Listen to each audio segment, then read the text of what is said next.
हरियाणा की चांद मुर्रा खान मुर्रा king Haryana YouTube channel पर सचिन जाखड़ की तरफ से सभी भाइयों को राम राम। उम्मीद करते हैं कि सभी भाई स्वस्थ होंगे, सभी भाइयों का पशुधन स्वस्थ होगा।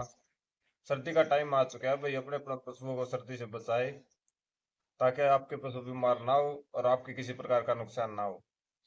आज की जो जानकारी लेकर हम आए हैं वो जानकारी भाई ब्रीडिंग के ऊपर। ये पशुपालन में ब्रीडिंग कितनी महत्वपूर्ण है, तो आज हम इस वीडियो में आपको बताएंगे कि पशुपालन में ब्रीडिंग आपको किस तरह ऊपर ले जा सकती है और क्या क्या फायदा इससे आपको होगा। आपने देखा होगा भाई, कई कई घरों में 20-20 किलो की, 25-25 किलो की भैंस होती है। लेकिन वे लोग क्या करते हैं भाई, उस भैंस को अच्छी कीमत पर सेल कर देते हैं। लेकिन उन लोगों को ये नहीं पता कि मतलब उसके आने वाले बच्चे कितने महंगे होंगे, और इसी बात का वो शिकार हो जाते हैं। लोभ लालच में अपने पशु को सेल कर दिया, और सेल करके आपने देखा होगा 2 लाख 3 लाख 5 लाख कितने का वो पशु भी क्या। लेकिन उनको ये नहीं पता कि मतलब अगर उसके बच्चे तैयार करते तो उनको क्या बेनिफिट होता। आपने देखा होगा भाई, जो सबसे ट्रेंडिंग में जो भैंस है लाडो भैंस, उसके बच्चे कितने महंगे बिक रहे हैं। और भी कई भैंसे हैं जिनके बच्चे बहुत ही ज्यादा प्रॉफिट में बिक रहे हैं। यही बात आम पशुपालकों को हम समझाना चाहते हैं कि अगर किसी भाई के पास बढ़िया भैंस है तो वो सेल ना करे, लोभ लालच में ना आए, और अपने ब्रीडिंग के ऊपर ध्यान दे। ब्रीडिंग के लिए सबसे पहले बात आती है बढ़िया सीमन की। आपके पास 20 या 25 किलो की भैंस है तो आप उसमें बढ़िया सीमन लगवाएं, ताकि उससे बढ़िया बच्चा हो, और वो बच्चा आगे जाकर या तो आपका अच्छा नाम करे या फिर अच्छे पैसों में बिके। और दूसरी बात होती है कि भाई, आप ब्रीडिंग करने लग गए, आपकी ब्रीडिंग तब सफल होगी जब आपके घर में जो पशु है उसको कटड़ा या कटड़ी सेम रेट में बिकेंगे। मानो कि कोई कटड़ा या कटड़ी एक साल में मिनिमम से मिनिमम 70 से 80 हज़ार रुपये का बिकता है। तो इससे आपको फायदा ये होगा, जो 70 से 80 हज़ार रुपये का बिका है उससे बैग का खर्चा, और जो उस कटड़े या कटड़ी का खर्चा, वो सारा उसी में आ जाएगा। अब बात आती है कि भाई हम ब्रीडिंग कैसे करें। कई भाइयों के पास पुराना खरना होता है भाई, 10 साल 20 साल 30 साल, जिसको वो संभाल के रखे हुए अच्छा दूध का होता है, तो आप उससे ब्रीडिंग करें।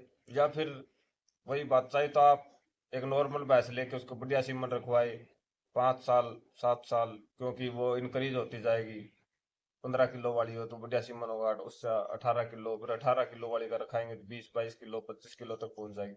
या फिर एक शॉर्टकट तरीका भाई, आप पशु परचेज कर ले, अच्छा दूध का पशु परचेज। कई लोगों को आपने कहते हुए सुना होगा भाई कि मेरी भैंस के दूध इतना है, लेकिन उसमें क्वालिटी खराब, कुंदर ज्यादा सफेद है, या माथे में फूल है, सींग ज्यादा बड़े हैं। तो ब्रीडिंग का सबसे मेन पर्पज यही होना चाहिए आपका, कि दूध के साथ साथ ब्यूटी भी है, ताकि एक बच्चा जो उसका जन्मे वो आपको उस मुकाम तक ले जा सके जहां तक आपने शायद को तमन्ना भी नहीं की होगी। क्योंकि आपने देखा होगा कि कोई भी पशु अगर मेले में जीत जाता है, उसकी कीमत 3 या 4 गुना हो जाती है। तो मेले में तो तभी जीतेगा जब वे मतलब मुर्रा का मेला है, तो वे मुर्रा के सारे करेक्टर पूरे करेगा। ब्रीडिंग के ऊपर बात कर रहे हैं तो इसमें एक जानकारी सबसे मैन आती है भाई, कि आजकल क्या ट्रेंड चला हुआ है कि मतलब ना तो जोटों की माँ का पता कितना दूध दे रही, या फिर 2 दांत जोटा है उसके ऊपर ये कह देगा भाई मेरे आने वाली भैंस या कटड़ी इतना दूध देगी, 25 किलो दूध देगी, 30 किलो दूध देगी।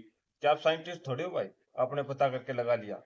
तो सबसे महत्वपूर्ण जानकारी ये देना चाहते हैं भाई, कि कोई भी सीमन रखवाए तो आप उस बुल के रिजल्ट जो पहले आ चुके हैं उसका सीमन रखवाए, ताकि आपको अच्छा दूध मिले, या आपका कटड़ा हो वो भी अच्छे रेट में बिके। और दूसरी बात आती है भाई इन ब्रीडिंग। हमने देखा होगा भाई, कई गांव में पंचायती झोटे छोड़ देते हैं, 5 साल 7 साल। ये माने तो 3 साल में एक कटड़ी जम के जन्म हो गया कटड़ी का, वो अगले पहले बैच में काविंग के लिए तैयार हो जाती है 3 साल में। तो फिर क्या करेंगे, वो झोटा था वही तो उस कटड़ी का बाप होता है, और उससे फिर डायरेक्ट क्रॉसिंग उसको करवा देते हैं। तो इस बात का ध्यान रखें भाई साहब, कि इन ब्रीडिंग आपको नहीं करवानी है, नहीं तो आप फायदे के बजाय घाटे में जा सकते हैं। इन दोनों बातों का ध्यान आप रखें। अगर आप इस फील्ड में पूरी तरह से घुस जाते हैं और ब्रीडिंग के ऊपर पूरा अपना फोकस लगा लेते हैं, तो आपको कुछ और भी बातों का ध्यान रखना चाहिए, कि आपको आगे जाकर इन भैंसों से या इन कटड़ों से कटड़ियों से मेले लड़वाने हैं या आपको घर के लिए चाहिए, तो आपको मेले लड़वाने हो तो मेले के हिसाब से तैयार करे, उसकी पूरा बॉडी स्ट्रक्चर देख के तैयार करे कि मतलब कितना दौड़ा पूंछ है। सींग का तो पता नहीं लगता शुरू में, मीणी का या मुर्रा जो सीधा सींग उसका पता लग सकता है। एक और बात का आपको पूरी तरह से ध्यान रखना चाहिए कि भाई नस्ल के हिसाब से कि उस नस्ल का टिक्का दरवाजा है। मुर्रा है तो मुर्रा के ऊपर मुर्रा का दरवाजा है, नीली रावी तो नीली रावी के ऊपर नीली रावी का दरवाजा है।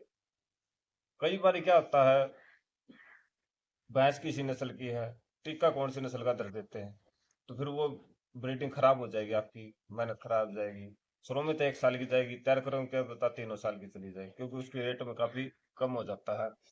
इसी प्रकार गायों में भाई अचप के ऊपर अचप, देसी के ऊपर देसी।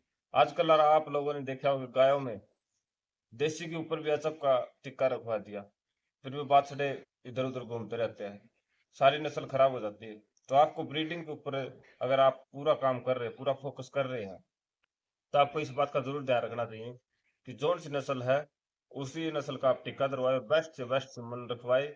और आजकल तो एचएलडीबी के भी बहुत से अच्छे अच्छे बुला चुके हैं। इसीलिए आप सभी से निवेदन है भाई, ब्रीडिंग को ऊपर ले जाए। एक ये ब्रीडिंग ही है कि दूध से ऊपर उठकर आपको एक अच्छा नाम दे सकती है, और एक ऐसा काम कर सकती है। मान लो पहले बड़े बुड्ढे क्या करते हैं भाई, किसी के घर में नौकरी लग जाती तो क्या कहते हैं कि 7 पुस्तकों का इन्हें नाम सही कर दिया, वो पूरे गांव में नाम कर दिया 7 पीढ़ियों का। इसी प्रकार आपका अगर एक कटड़ा एक कटड़ी अच्छे रेट में बिक जाए, तो क्या पता 7 पीढ़ियों लग भी आपने ऐसा पशुधन ना बेचा हो, वो पशुधन बेच के आप गांव या गवांड में अपना नाम कर सकते हैं। इसीलिए सभी से हाथ जोड़कर निवेदन है कि ब्रीडिंग करे और अच्छी तरह से करे।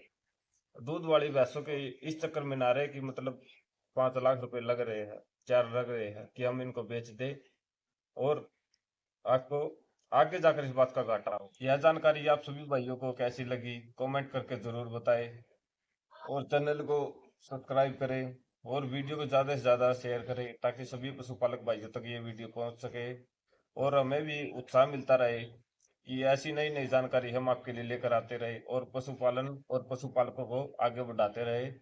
सभी भाइयों को सचिन जाखड़ की तरफ से राम राम। और अन्य किसी जानकारी के लिए आप हमें व्हाट्सएप या डायरेक्ट नंबर पर भी कॉल कर सकते हैं। हमारा नंबर है 8684002811। सभी भाइयों को धन्यवाद।